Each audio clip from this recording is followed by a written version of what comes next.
السلام عليكم ومرحبا بكم مع أميرة. جيت لكم اليوم فيديو أكثر من رائع، زوين بزاف والأهم صحي وغادي ينفعكم مليون في المية. ضروري ما تجربوه في رمضان الكريم. جيتكم اليوم بعصير القرعه اولا تقدروا كما كتقولوا تقدروا تعوضوا القرعه بلا فوكا. هذا العصير هذا راه كيجي خطير بزاف بنين، والاهم لذيذ اكثر من رائع. كنتمنى يا ربي تتبعوا الفيديو من الاول حتى الاخر، وما تنساونيش بلايكاتكم واشتراكاتكم وتبارطاجيو الفيديو مع الاهل والاصدقاء. عندي هنا كما كتشوفوا جوج قرعات غسلتهم مزيان حتى تنقاو. عندي كاس ديال الماء كبير. غادي ندوز على بركه الله نقطع هاد القرعه، هي الاولى غادي نقطعها القطع على هاد الشكل هذا. تقدروا تقطعوها كيف ما بغيتوا، دائره او لا قطع لي صغارين. المهم ضروري تقطعوها باش غادي تسلقوها مع شويه ديال الماء ومع الفاني. غادي تخليوها تسلق مزيان ونكملوا باقي المكونات. هذا العصير هذا راه كيجي زويون بزاف والاهم صحي بالنسبه للناس اللي وليداتهم ما كياخذوش الخضر نهائيا، يعني لا طايبين ولا صوبه. هاد الطريقه هذه راها زوينه بزاف. غادي كيف ما كتشوفوا غادي تاخذوا هنا جوج ديال القرعات، غادي تقطعوهم بهاد الطريقه هذه. يعني قطعتهم انا بهذا القياس هذا، يعني قياس اللي متساوي. هناخذ هنايا واحد الكاسرونه اللي غادي نوضع فيها هاد جوج قرعات كيف ما كتشوفوا.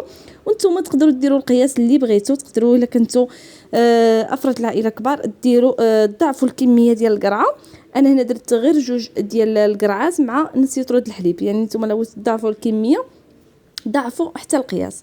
وضعت كاس ديال الماء كبير كيف ما كتشوفوا. غادي نوضع واحد كيس ديال السكر فانيليا اولا منسم بالفاني. تقدروا ديروا معاه جوج ديال الفاني الى ضعفتوا الكميه. انا وضعت هنا غير كيس واحد فقط، راه كافي. بالنسبه اللي كيقول المذاق القرعه، هذا العصير غيجي المذاق القرعه غالب فيه، راه نهائيا ما كاينش المذاق القرعه نهائيا ما كاينش. وغير جربوه، وغادي اول مره غادي تشربوه غادي يعجبكم من اول تجربه. كيف ما كتشوفوا خليته حتى تسلقات مزيان القرعه، ضروري تسلق مزيان. شوفوا كي ولات يعني طايبه مزيان. غادي ندوزو هنا ان شاء الله باش نطحنوها. عندي هنايا واحد دانون ديال البيستاج، ضروري ما ديروا معها دانون ديال البيستاج. نص لتر الحليب، 4 المعالق ديال السكر سنيده.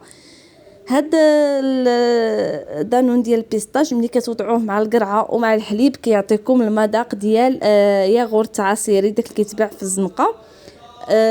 وكيجي لذيذ بزاف. نعيا نوصف لكم هذا العصير وما غاديش نكفي يعني كيف جا في المذاق ديالو اولا يعني ساهل في التحضير ديالو. غادي توجدوا في اقل وقت واقل تكلفه، يعني ما فيش بزاف ديال المقادير وصحي بزاف في هذا رمضان الكريم.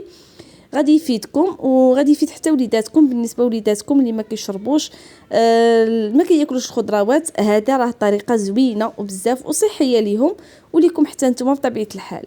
كيف ما كتشوفوا درت هنايا ياغورت ديال البيستاج مع السكر سنيده. غادي نطحن المكونات مزيان مع بعضياتهم حتى ينسجم ليا الخليط. كيف ما كتشوفوا غادي نبقى كنطحن بهذه الطريقه هذه مزيان. وشوفوا حتى اللون ديال العصير راه جا بحال اللون ديال لافوكا. هنا غير كنضرب لي فيه الضوء بزاف، راه العصير ديال لافوكا راه تحلفي عليه بلا كتشربي لافوكا نيشان. كيف ما كتشوفوا هنايا كنطحنوا مزيان. كيف ما كتشوفوا غادي نوضعوه في واحد القريعه بهذه الطريقه هذه، وتقدروا تحتفظوا به الفطور ديالكم. كيكون زويون بزاف، ومن الاحسن تخليوه في الثلاجه باش يبرد ويجيكم احسن والذ.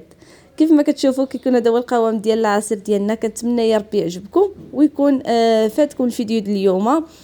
شكرا بزاف وبالصحه والراحه، والفيديو قادم ان شاء الله. خليوا لي رايكم في الكومونتير.